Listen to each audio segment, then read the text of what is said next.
Me llamo Ricardo. Tengo 52 años, aunque a veces el espejo me devuelve 20 menos y puro cansancio. Estoy aquí, sentado en esta habitación pequeña de Los Ángeles. El aire frío se cuela por la ventana mal sellada y el olor a comida china está impregnado en las paredes. La única luz viene de una lámpara de buró. El único sonido es el zumbido del refrigerador viejo y, de vez en cuando, la sirena lejana, banda sonora de la soledad. Mi mirada se pierde en el polvo que baila en el haz de luz tenue. Pero mi mente está a miles de kilómetros de aquí, yendo y viniendo entre el pasado y ese momento. Ese preciso instante en que mi corazón se hizo añicos. La frase, esa frase que me dijo mi propio hijo, al que le di todo, al que le pagué la universidad aquí, en este país al que vine a dejarme la piel. Papá, me dijo, con una voz que no reconocía, tan fría, tan distante. No podemos ayudarte con los papeles. Es demasiado riesgoso para nuestra carrera, para lo que hemos construido aquí. Las palabras no fueron solo palabras.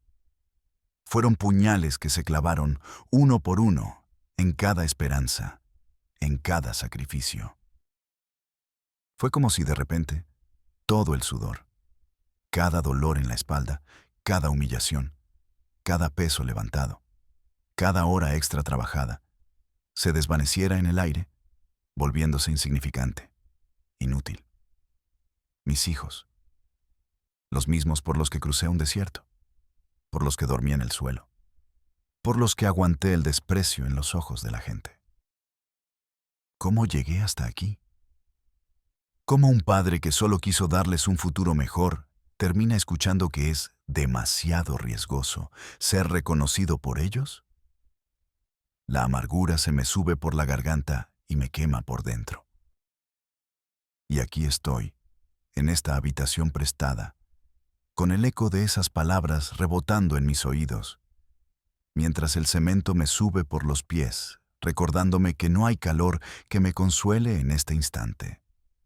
La imagen de sus rostros, tan jóvenes, tan llenos de promesas cuando eran niños, se mezcla con la de ahora, tan ajenos.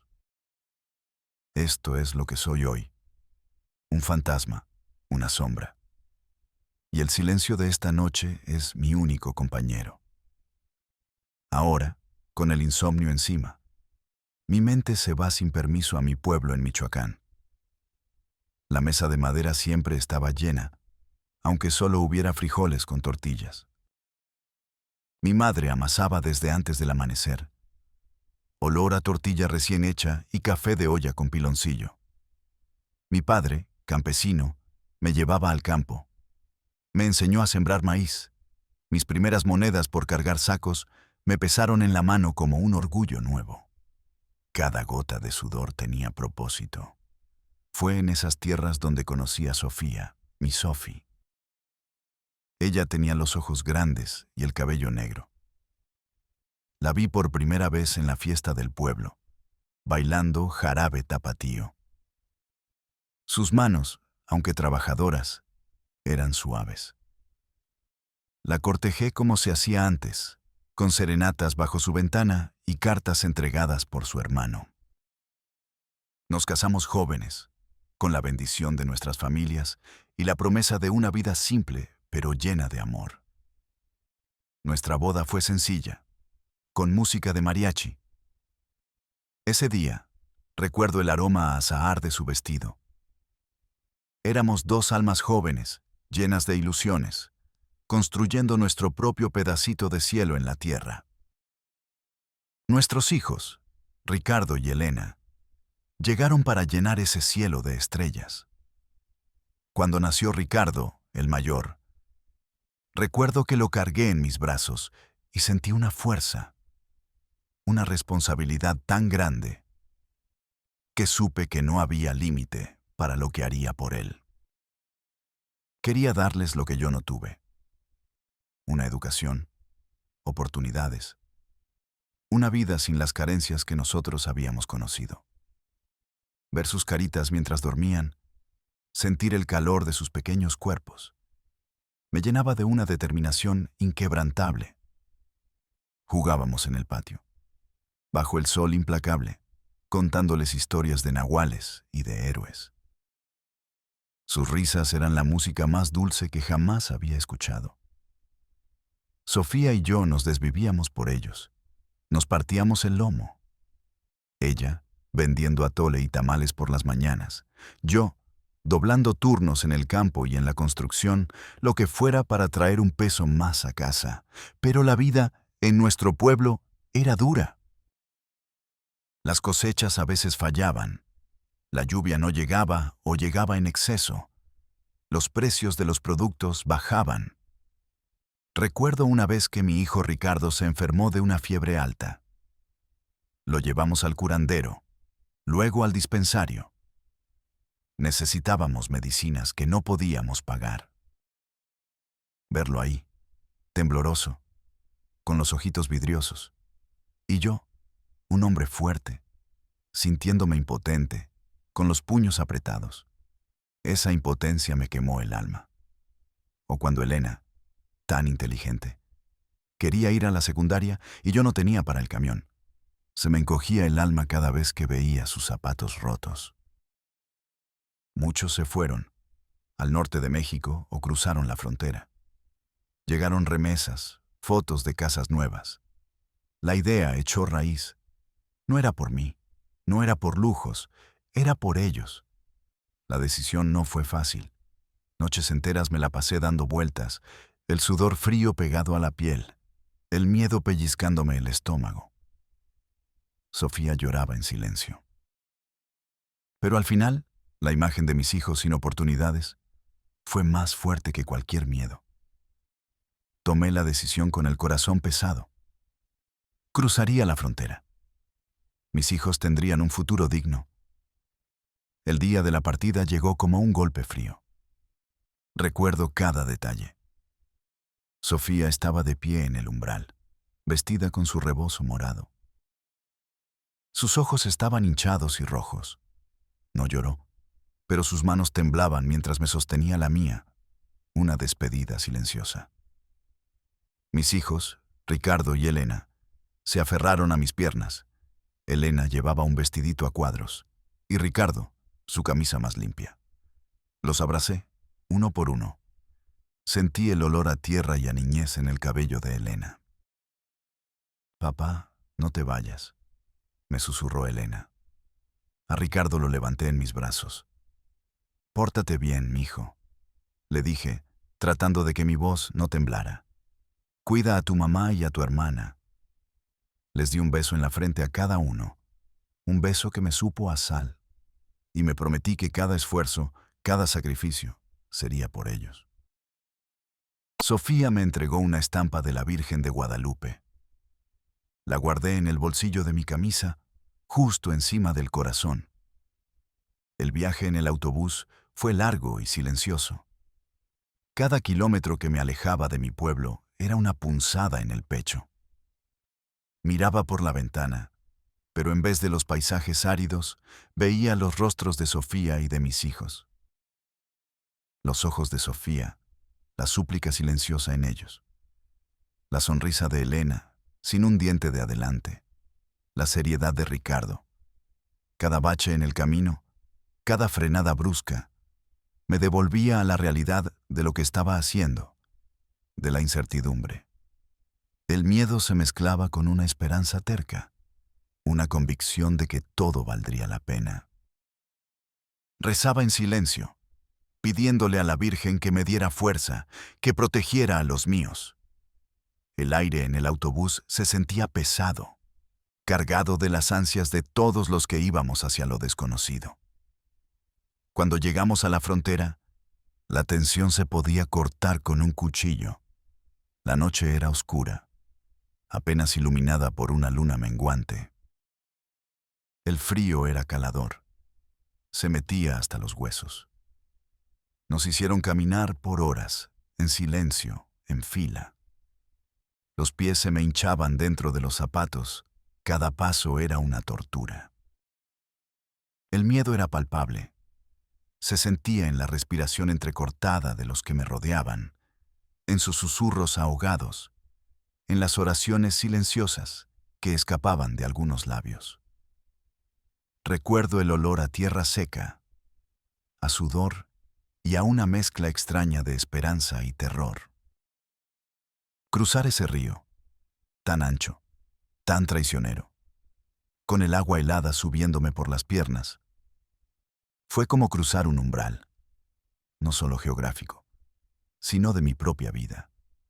Sentía el corazón latiéndome a 1000 por hora, la garganta seca, pero seguía adelante, con la imagen de mis hijos como un faro en la oscuridad. Las voces de los coyotes, ásperas y exigentes, nos empujaban. La sensación de ser un animal, acorralado, invisible, me invadió. Pero la promesa a mi familia era más grande que cualquier humillación, que cualquier miedo. Cada paso que daba en esa tierra ajena era un paso hacia el futuro que les prometí. Era mi única razón para no caer, para no darme por vencido. La realidad en Estados Unidos me golpeó de frente, más dura que cualquier puño. La primera casa fue un garaje en un callejón trasero, compartido con otros 5 hombres, todos con la misma historia en los ojos, esperanza rota y cansancio. El olor era una mezcla de sudor ajeno, humedad y algo rancio. Por las noches, el concierto de ronquidos y toses llenaba el aire, y el frío se colaba por todas las rendijas, haciéndome tiritar bajo la única cobija delgada que tenía. El cemento me subía por los pies. Los primeros días fueron un infierno. La comida, si es que se podía llamar comida, era lo que encontrábamos más barato. Tortillas duras, frijoles de lata. Extrañaba el sazón de Sofía, el olor a hierbas frescas, el picor de los chiles. Mi primera chamba fue en la construcción. No sabía inglés, así que las órdenes eran a gritos y con señas, a veces acompañadas de empujones o miradas de desprecio. Me dolía todo el cuerpo desde el primer día. Mis manos, que ya conocían el trabajo duro del campo, se llenaron de ampollas que luego se reventaron y se infectaron. La espalda me quemaba, los músculos se me acalambraban al final del día. Recuerdo una tarde, el sol pegando a plomo, el polvo metiéndose por todas partes, y yo cargando bloques de cemento. Un hombre, el capataz, me gritó algo en inglés. No entendí. Me empujó con el pie y señaló el suelo, como a una herramienta. El calor de la vergüenza me subió al rostro, pero no pude decir nada. No entendía. Solo bajé la cabeza y seguí cargando. Esa sensación de ser invisible, de no ser un ser humano para ellos, sino una máquina barata, se me clavó en el alma. Ese mes me descontaron herramientas y ride. Nadie explicó nada. Cada día era una batalla contra el cansancio, contra el dolor, contra la humillación. Fui la raíz bajo tierra, la soledad. Esa sí que me comía vivo. En México siempre había alguien con quien hablar, un vecino, un amigo, la familia. Aquí era un fantasma. Me sentaba en los parques a la hora del almuerzo, con mi taco envuelto en papel de aluminio, y veía a las familias reír, a los niños correr. Yo era una mancha en el paisaje. Intentaba, a veces, con mi inglés apenas balbuceado, preguntarle algo a alguien, una dirección, la hora. La mayoría de las veces me ignoraban, o me miraban con recelo, como si fuera a robarles el aire. Recuerdo una vez que intenté comprar un café en una cafetería. No entendí bien lo que me preguntaba la muchacha. Ella se rió, y la gente detrás de mí empezó a murmurar. Sentí un bochorno tan grande que solo pude salir corriendo, sin el café. La soledad no era solo la ausencia de gente, era la ausencia de conexión, la sensación de no pertenecer a ningún lado, de no ser nadie. Había días en que no decía una sola palabra en voz alta, solo escuchaba el ruido de la ciudad, un ruido que no me acogía. Pero la razón de mi estancia, la llama que me mantenía vivo, era mi familia. Cada dólar que ganaba era para ellos. No me importaba el frío, el hambre, las burlas. Mis prioridades eran claras. Usaba los mismos pantalones rotos, los mismos zapatos gastados. Recuerdo que a mis zapatos les hacía agujeros en la punta para que no me apretaran los dedos hinchados, y les ponía cartones adentro para que el agua no me calara los pies cuando llovía.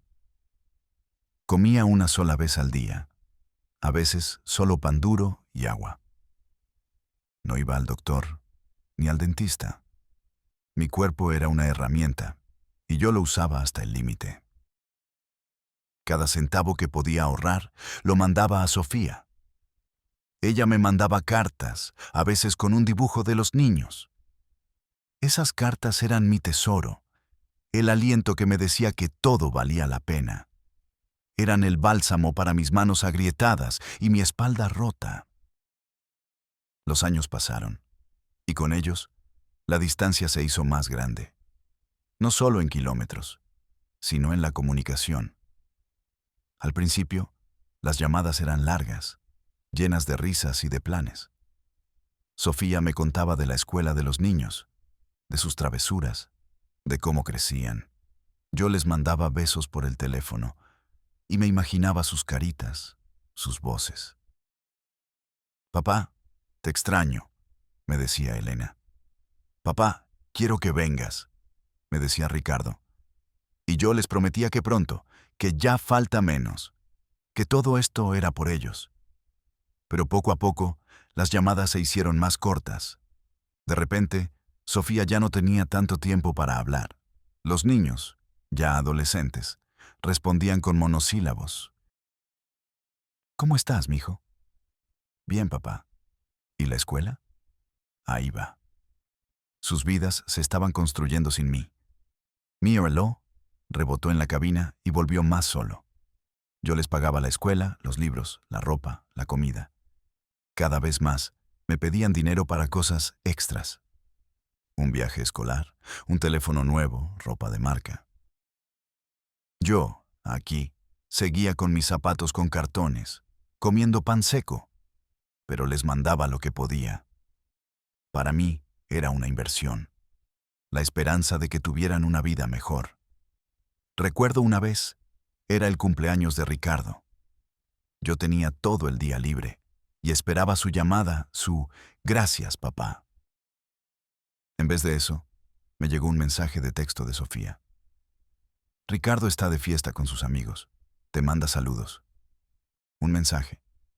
No una llamada de él, no un «gracias». Era un mensaje corto, seco, como si fuera una obligación. Me quedé sentado en la cama, mirando el teléfono, y sentí un frío que no era del ambiente, sino de adentro. Me imaginaba a Ricardo riendo con sus amigos, celebrando, y yo aquí, solo, en mi cuarto, a miles de kilómetros, esperando una llamada que nunca llegó. Mis lágrimas, si salían, eran silenciosas. Se perdían en la almohada raída. Luego vino el tema de la universidad. Para mí era el pináculo, la razón de ser de todo. «Queremos ir a la universidad, papá», me dijeron un día por videollamada, con una emoción que hacía tiempo no les veía. Ricardo quería estudiar algo de administración y Elena, leyes. Se les veía tan ilusionados, tan grandes, tan listos para conquistar el mundo. Y yo, aquí, en mi garaje, con mi ropa de trabajo sucia, mi espalda adolorida, sentí una inyección de energía, de propósito. «Sí, mijos», les dije, con la voz quebrada por la emoción. «Claro que sí, todo lo que quieran. Yo trabajaré el doble, el triple. Ustedes estudien, no se preocupen por nada». tendrán la vida que yo no pude tener. Y así fue. Conseguí 2 trabajos. Limpiaba oficinas de noche. El olor a cloro y a desinfectante se me metía por las fosas nasales. Me irritaba la garganta, pero lo aguantaba. En el día, seguía en la construcción o haciendo trabajos de jardinería, lo que saliera. Dormía 4 o 5 horas, a veces menos. Mi cuerpo era un autómata. Mis manos, antes fuertes y ágiles, se volvieron nudos de dolor, con las uñas rotas y la piel curtida. El cansancio era una manta pesada que me cubría siempre. A veces me quedaba dormido en el autobús y me pasaba de parada. Pero cada vez que me llegaba un recibo de la universidad o una foto de ellos en el campus, con sus mochilas nuevas y sus sonrisas amplias, sentía que valía la pena. Mis hijos, en la universidad, era un sueño hecho realidad. No sabía cuánto me costaría, no sabía el precio real, pero lo pagaba con gusto, con la esperanza de que un día ellos volvieran por mí, que me sacaran de este infierno, que reconocieran mi sacrificio, que me ayudaran a tener una vida digna, aunque fuera en mi vejez.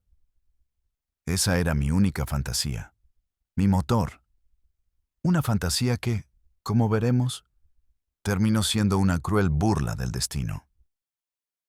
La distancia se hizo abismo, y el amor se transformó en una deuda unilateral, sin fecha de caducidad. La acumulación de los años, de los dolores, de las noches sin dormir, de la comida insípida, de las miradas de desprecio, me había dejado al límite. Era como un resorte estirado al máximo, a punto de romperse. Sentía el cuerpo agotado, sí, pero lo que me pesaba más era el alma.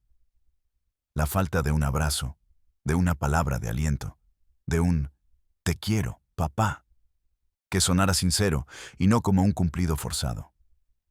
Había momentos en que me sentaba en mi cama, en el garaje, y sentía un vacío tan grande que me tragaba. Pensaba en mi Sofía, en cómo estaría.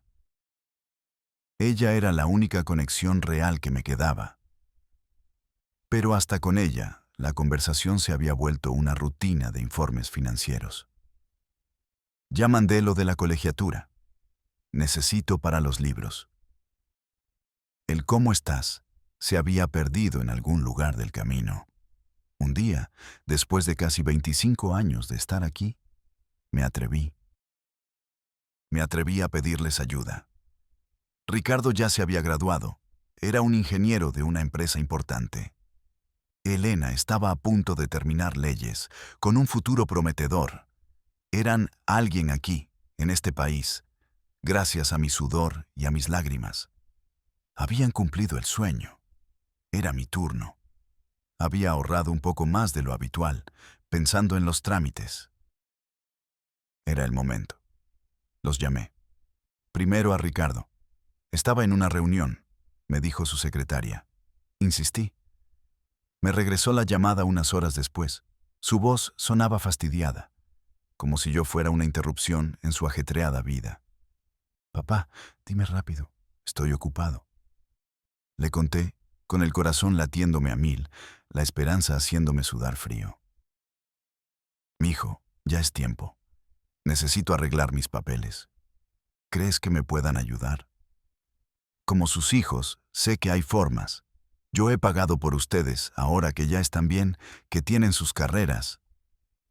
Un silencio del otro lado de la línea. Un silencio que se me hizo eterno, pesado como una losa. Luego, su voz. No era enojada, no era triste. Era fría, calculadora. «Papá, ya hablamos de esto. Es muy arriesgado. Si nos metemos en eso, podría afectar mi estatus, mi carrera. Sabes lo difícil que es conseguir un puesto como el mío. Y Elena, ella está por terminar. No podemos arriesgar su futuro. Te mandamos dinero, ¿no? ¿No es eso suficiente?» Fui la raíz bajo tierra. No eran malos, solo eligieron su ascenso en un mundo que no perdona tropiezos. La llamada se me cayó de la mano, literalmente. El teléfono, mi única conexión con ellos, se estrelló contra el piso de cemento. No sentí el golpe. No sentí nada al principio. Solo un entumecimiento, un vacío helado que se apoderó de cada célula de mi cuerpo. Mis ojos se quedaron fijos en el punto donde el teléfono había rebotado.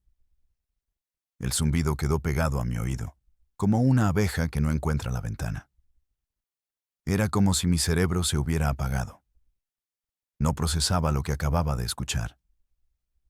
Demasiado riesgoso para su carrera. Para su carrera. ¿Y mi vida?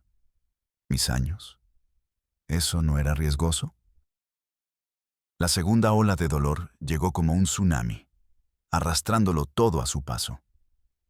Ya no era entumecimiento, era un fuego, una rabia, un desgarro que me subía desde lo más profundo del estómago hasta la garganta.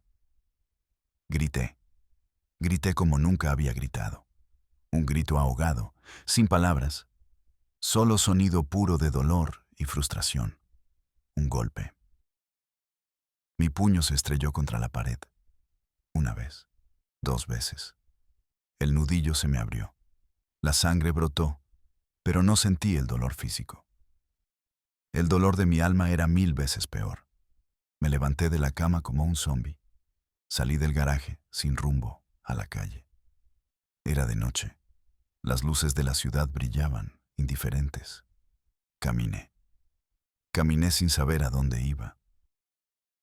Las lágrimas, por fin, brotaron, ardientes, quemándome las mejillas. No eran lágrimas de tristeza, eran lágrimas de rabia, de impotencia, de una injusticia sin orillas que no podía contenerla. ¿Para esto? ¿Para esto había dejado mi vida atrás? ¿Para esto había aguantado el hambre, el frío, el desprecio? ¿Para que mis hijos, a quienes les di todo, me dijeran que era demasiado riesgoso tenerme cerca? Me sentía traicionado. Traicionado por ellos, sí, pero también por el destino, por la vida misma. Había sembrado con tanto esfuerzo, regado con tanto sudor, y ahora, cuando las semillas daban fruto, esos frutos se negaban a reconocerme. Me preguntaba, ¿qué clase de padre soy que mis hijos me ven como un riesgo? ¿Qué hice mal? La humillación me envolvía, densa como una niebla. Cada recuerdo de sus caras de niños, de sus abrazos, de mis promesas, se retorcía en mi mente, convirtiéndose en una burla macabra. No había consuelo, no había escapatoria. Solo el eco de esas palabras y el frío de la noche que se me metía hasta el hueso, recordándome que estaba solo, más solo que nunca.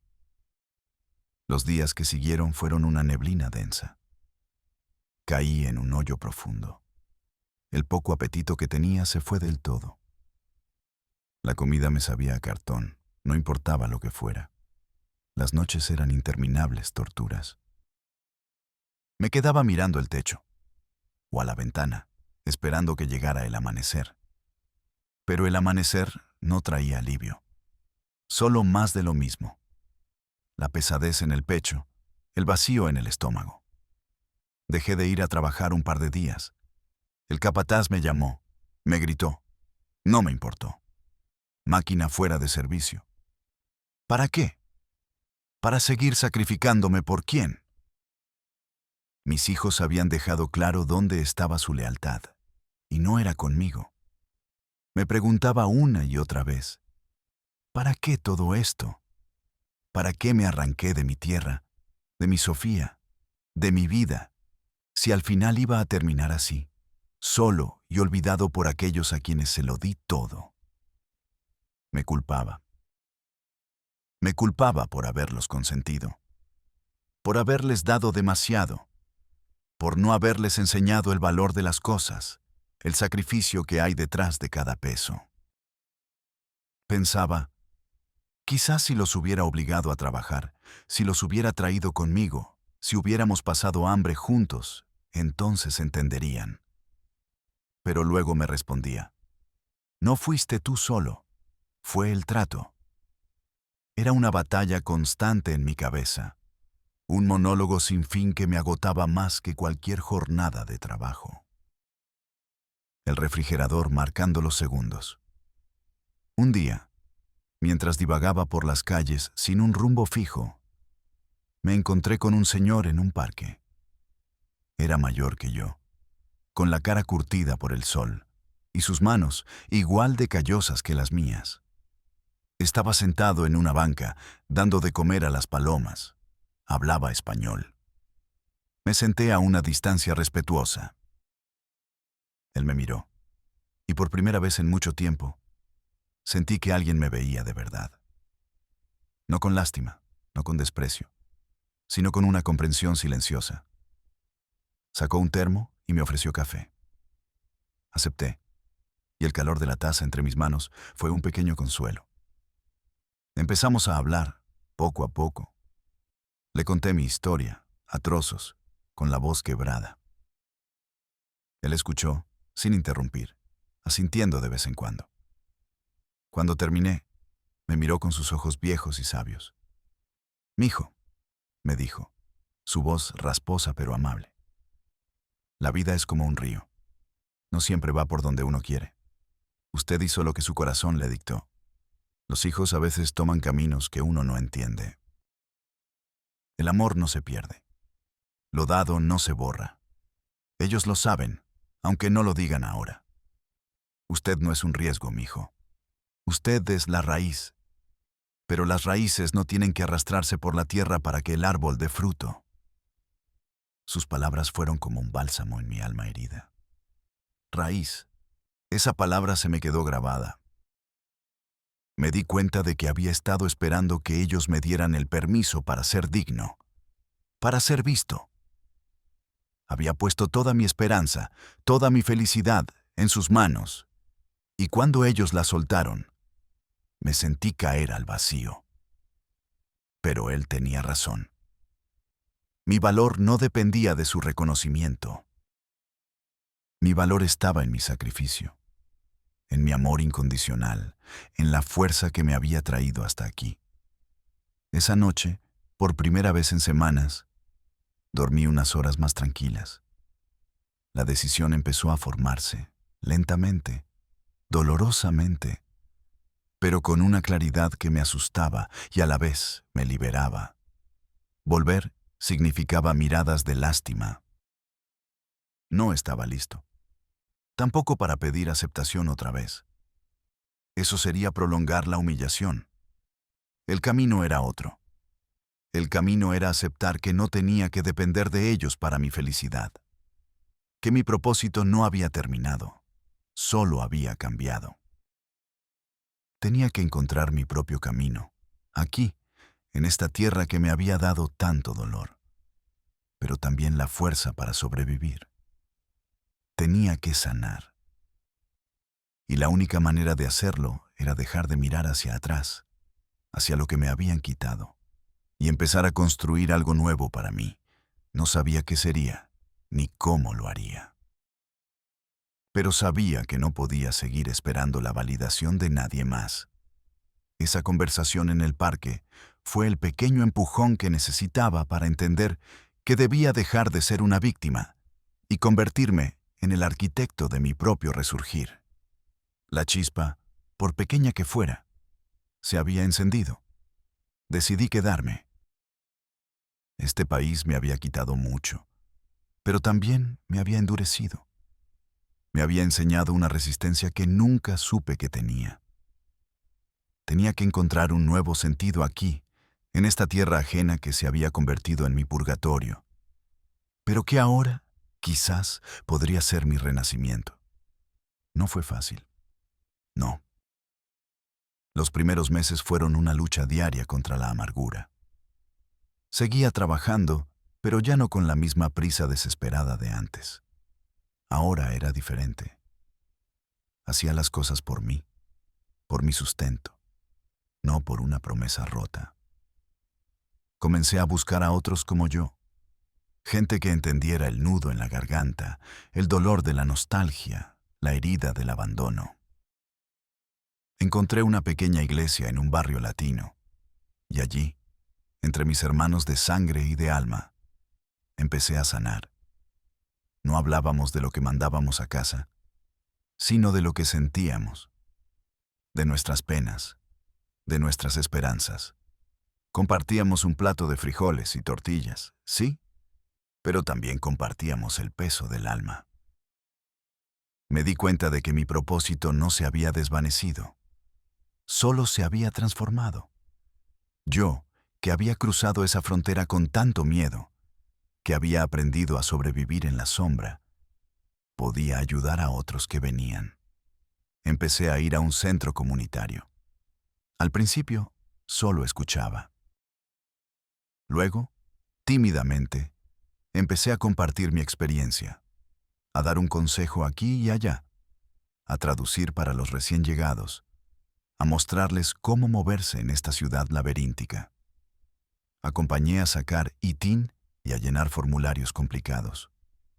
Mis manos, antes solo hábiles para el trabajo físico, ahora se volvieron útiles para guiar, para tender puentes. Mi voz, antes solo para pedir órdenes, ahora se alzaba para dar aliento. Encontré una paz extraña en la simplicidad de ayudar. Ya no buscaba la validación en el dinero que mandaba, ni en el reconocimiento de mis hijos. La encontraba en el gracias sincero de un joven recién llegado, en la sonrisa de alivio de una madre que acababa de encontrar un trabajo, en la compañía de otros que, como yo, habían sido invisibles. Empecé a sentir un propósito más allá de la obligación, más allá del sacrificio. Era un propósito que nacía de mi propia experiencia, de mi propia herida, y la transformaba en algo útil. Aprendí a cocinar para mí, a sentarme a la mesa sin prisas. A veces me preparo mi cafecito de olla, y el olor me transporta a mi pueblo, pero ya no con la misma punzada de dolor, sino con una nostalgia más tierna. Empecé a leer, algo que nunca tuve tiempo de hacer, historias, noticias, lo que fuera. La mente, que antes solo pensaba en el próximo cheque o en la próxima remesa, ahora se abría a nuevas ideas, a otros mundos. Mis llamadas con Sofía también cambiaron. Ella, aunque triste por la situación con los hijos, me apoyó. Usted hizo lo que tenía que hacer, Ricardo, me dijo una vez. Ellos son grandes, tomarán sus propias decisiones. Hablamos de nuestros recuerdos, de la vida en el pueblo, de las cosas pequeñas que nos hacían sonreír. La relación, aunque a distancia, se hizo más madura, más basada en la amistad y en el respeto mutuo, lejos de la presión de los hijos. Ellos me llaman de vez en cuando, mis hijos. Las conversaciones siguen siendo cortas y superficiales. Pero ya no espero nada. Ya no me duele como antes. Les digo que estoy bien, que sigo trabajando. No les cuento de la iglesia, ni del centro comunitario, ni de la paz que he encontrado. Es mi secreto. Es mío. El mes pasado me compré zapatos buenos, sin cartones. Caminar sin dolor es una pequeña libertad y un símbolo. Volví a tomar el control. La habitación sigue siendo pequeña, sí. Pero ahora, cuando me siento aquí, con el frío de la noche colándose, ya no siento ese vacío helado. Hay una paz, una resignación, una fuerza tranquila que me acompaña. Es una paz que no depende de lo que los demás me den, sino de lo que yo me doy a mí mismo. Es mi propia dignidad recuperada, ladrillo a ladrillo, en esta tierra lejana. Sigo siendo la raíz, pero ahora cuido mi tronco. Si esta historia te ha tocado el corazón, si te sientes identificado, si tienes tu propia experiencia que quieres compartir, te invito a que la dejes en los comentarios. no importa si es corta o larga. Aquí somos una gran familia, dispersa por el mundo, pero unida por los hilos invisibles de la empatía. Suscríbete. Aquí contamos migración real, sin azúcar, sin leyenda, con nombres cambiados y verdades intactas. Gracias por escuchar mi historia. Gracias por darme este espacio.